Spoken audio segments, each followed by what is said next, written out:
And good evening, I'm Ann Nyberg. The man accused of killing his one-year-old niece faced a judge today. He had been babysitting the child. I'm Keith Coombs. Police say the toddler was stabbed in the stomach shortly before 8 o'clock last night and was taken to a local hospital where she later died.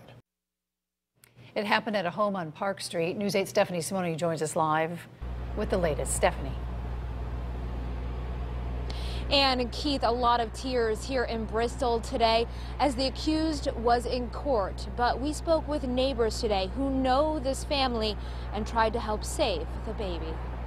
That if you were to make bonds. With little emotion, Arthur Hapgood hangs his head after police say the 36-year-old stabbed one-year-old Zanaya Calloway at his mother's home on Park Street. She had all these people here figuring they can watch the babies for a few seconds while she left. She's inconsolable right now. Neighbors say just before 7 last night, Hapgood seemed fine. I mean, he was in a happy mood when he was outside with the kids playing. He seemed fine. He was playing kickball with all the kids.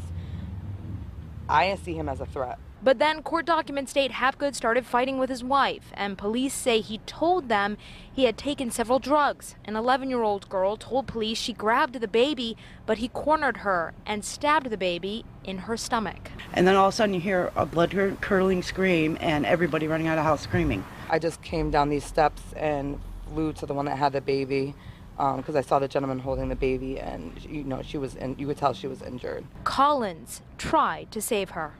So I had my neighbor get a towel to cover her up, kept her elevated. She was rushed in an ambulance but died at the hospital. Police put Hapgood in cuffs. He was fully undressed and laying in that front way on the ground on his stomach.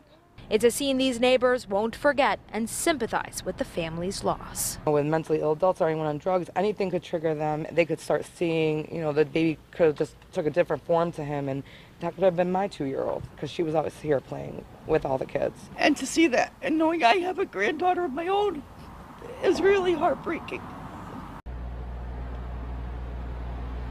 Now Hapgood is being held on a $2.5 million bond.